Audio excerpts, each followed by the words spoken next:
We got to stop eating this garbage. I want to say something else, but I don't want Garner to have to hit the dump button. He's filling in for Mark. Mark's on his way to Chicago, catch the Sky game tonight, try to win a big parlay. We'll see how it plays out for him. Anyway, the new numbers are out from the CDC. Between August 21 and August of 23, American youth, our kids, consumed 62% of their daily calories on average from ultra-processed foods, while adults consumed 53% of their daily calories from ultra-processed foods. CDC saying in a statement, ultra-processed foods tend to be hyperpalatable, energy-dense, low in dietary fiber, and contain little or no whole foods, while having high amounts of salt, sweeteners, and unhealthy fats. Ultra-processed food consumption has been associated with higher risk of cardiovascular disease and all-cause mortality. So let's jam it right in our kids. Let's literally poison our children. What are we doing? There's one of the movies where the Cusacks are in it, John and Joan, and she's yelling at him going, there's no food in your food. That's exactly right. Yeah. It's all junk. And what was most offensive to me here is that the kids are worse than the adults. Now, I know it's easy to, give a kid a bag of Doritos. She's begging for the Doritos, begging for the candy. Come on, Mom. Come on, Dad. Trust me. I'm in that world right now. I know it all too well.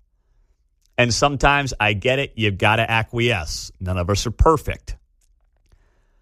But I couldn't believe it when I saw the youth number was at 62% of their daily calories coming from ultra-processed foods, and the adult number is only at 53%. So HHS Secretary RFK Jr. told Fox News, we are poisoning ourselves, and it's coming principally from these ultra-processed foods. This is the stuff that we need to be screaming from the rooftops. Every year I get my physical. It helps with the insurance, I guess, is what I'm told. I'm not convinced that's the case because I feel like I'm getting abused every year when the number keeps going up, but whatever. That's what I'm told. I actually have to go today. And every year, the doctor says, hey, how are your kids doing? I say, they're good. They're doing well. He's like, you feeding them right? I'm like, yeah, we're working on it. And I'll never forget, I think it was last year when he was talking to me about it. And he goes, it used to be growing up, and he grew up in the 70s, 80s. He's probably about 50. There was always that one kind of chubby kid. There was the fat kid, right? Now it's like you see the skinny kid, and it's like, whoa, what's wrong with you, buddy? True. Yeah. Because the obesity number keeps going up for kids. I mean, we know the obesity rate's higher than it's ever been for all of America, and it continues to go up for children as well. And part of it is because we are just, jamming ourselves with this ultra-processed garbage. So during the August 21 to August 23 time range, the mean percentage of total calories consumed from ultra-processed foods among those aged 1 year and older was 55%. And here's the kicker, too. Low-income adults consumed more ultra-processed foods than those with higher incomes. So once again, when we talk about all right, how do you close the gap in health? How do you close the gap in wages? How do you create a robust middle class? One of the ways you do it is you try to dig people out of poverty. And right now, we've got, a lot of government programs that encourage people to stay impoverished. And also, what do they do then? They're unhealthy.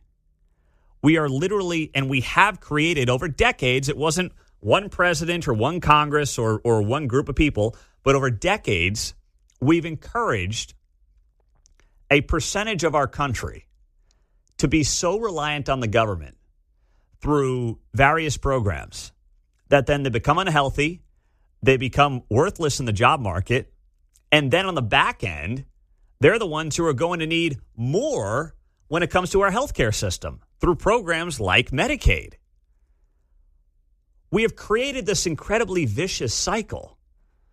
And to me, there's nothing red or blue about any of this. It's just common sense, right? So when this administration is now talking about making sure and trying to encourage states to make sure you cannot use food stamps for sugary drinks and some of the other garbage that people end up buying with their food stamps, that's a no-brainer. It's literally about keeping people healthy. Now, if you want to do that with your own money, this is America. I mean, please, I guess you could be as fat as you want.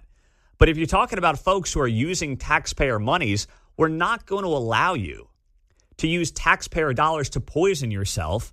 And then on the back end, the taxpayer also has to pick up the bill for all your health care needs.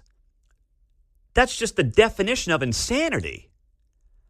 So this is not about like taking away somebody's right to eat. It's just eat halfway decently, and we're not going to encourage you. And that's why Laura Kelly in Kansas rejecting the bill that would have denied Kansans on food stamps to buy sugary drinks. I don't understand, unless she's just trying to get back at like Republicans in Topeka. Why would you do that? Don't you want to look out for the health and well-being of your own citizens? You talk about it all the time with issues like abortion, protecting people's rights, protecting people's health, as I very much have my air quotes up when I say that. Trust me, they're up. And then it's like, but please, no, take our food stamps, buy all the Coke you'd like, Dr. Pepper, just leave a little bit for John if you could, please. Like, do it all. Pop rocks for lunch at school. Yeah, oh man, that's a throwback. That I have not heard the word Pop Rocks in a long time, John. Now you got me going. This is it right here.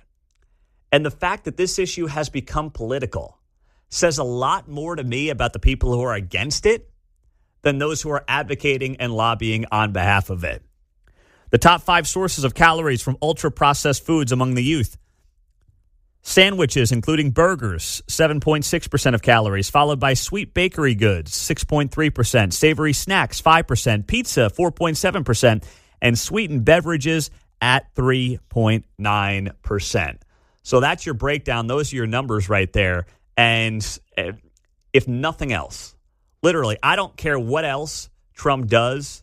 If we, through social media, through RFK's megaphone, and just through common sense at the grassroots level, at the state levels, start getting this country turned around health-wise, then you are going to see an explosion economically. There will be so many good things that come from this. I mean, you'll see the mental well-being of people improve as well, right? I mean, that all this stuff is combined. These aren't all different one-offs. It's all about the collective health of the American people, and there's only so much the government can do. But this is just no-brainer type of policy and information that's got to get out there to the American people.